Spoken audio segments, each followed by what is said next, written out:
All right. Hey, it's Kyle. Whoop, hello. It's Kyle and Troy.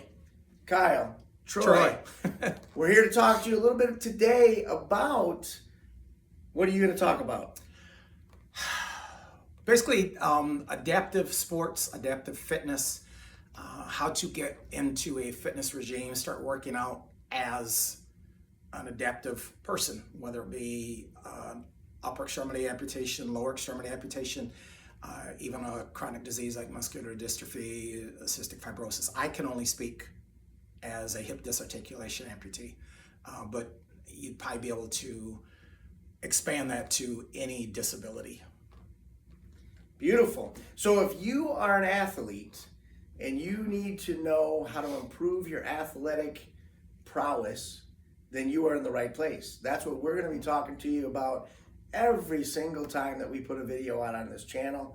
That's going to be the purpose, is to make you a better athlete, give you tips, tricks, techniques, biohacks that we call them. So what is the reason, Kyle, that somebody would want to do strength training? We'll start with strength training. Well, Troy kind of expanded it to athlete. I definitely wouldn't consider myself an athlete, but the fitness working out allows me to do a lot of different competitions.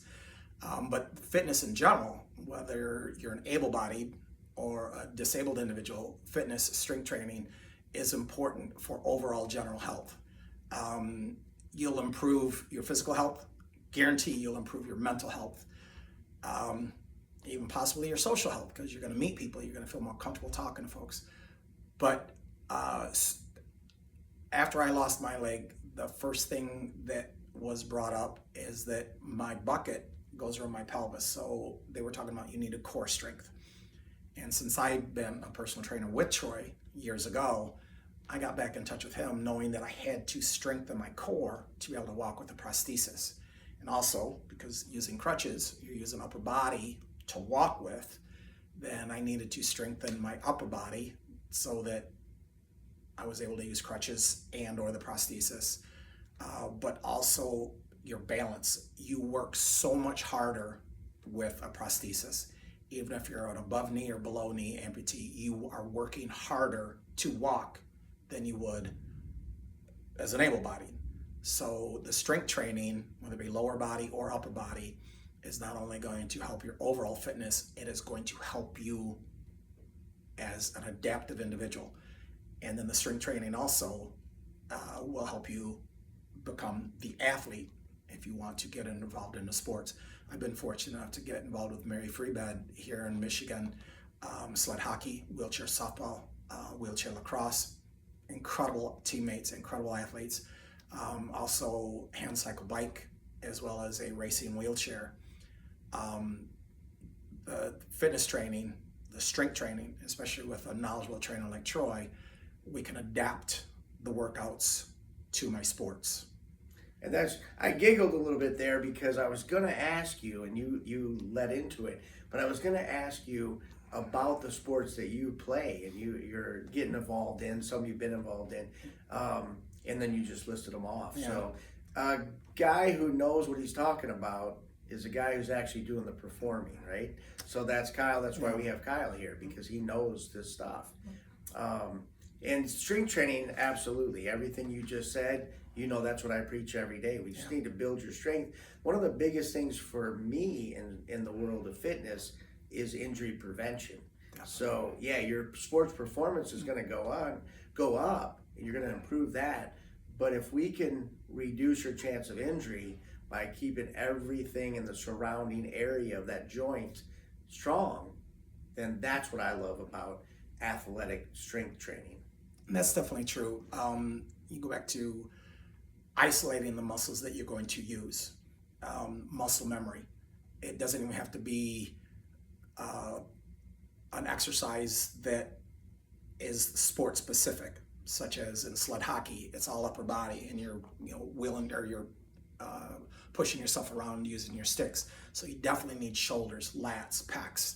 So an overall strength training is going to protect those muscles, protect those joints from injury. The wheelchair that you use, whether it's in softball, lacrosse, basketball, It's all shoulders. Again, strengthening, working upper body, core. You're going to help prevent injuries.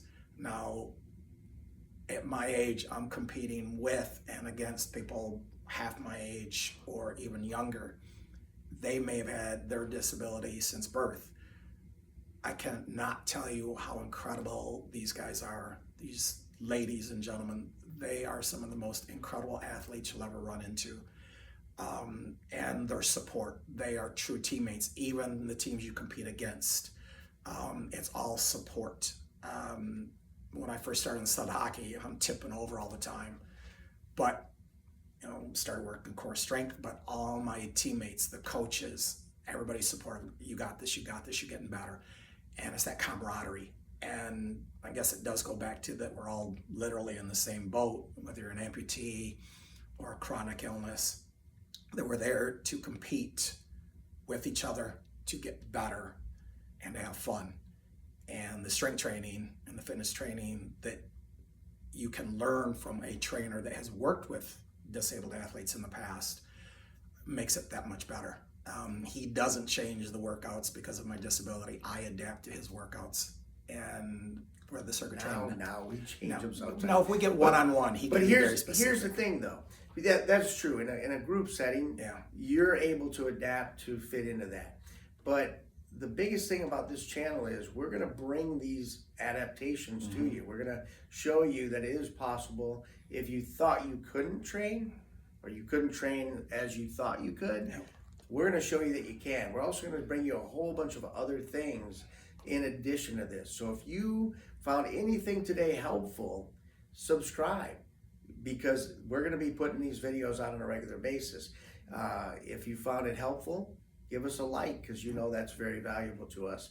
And then, of course, if you can share the video as well, that'd be great. But we're going to have to put this as a part 1, because we have so much more to tell you. But our time is up today. And the one thing I'd like to add, though, is exactly what Troy said, but also leave comments. I am a lower extremity amputee. If you're an upper extremity, or you want to ask questions about cerebral palsy, muscular dystrophy, there's a way we can help out. I definitely can only speak as a hip disarticulation, but this is for all adaptive athletes. And that is a great point, because we want to bring you what you need.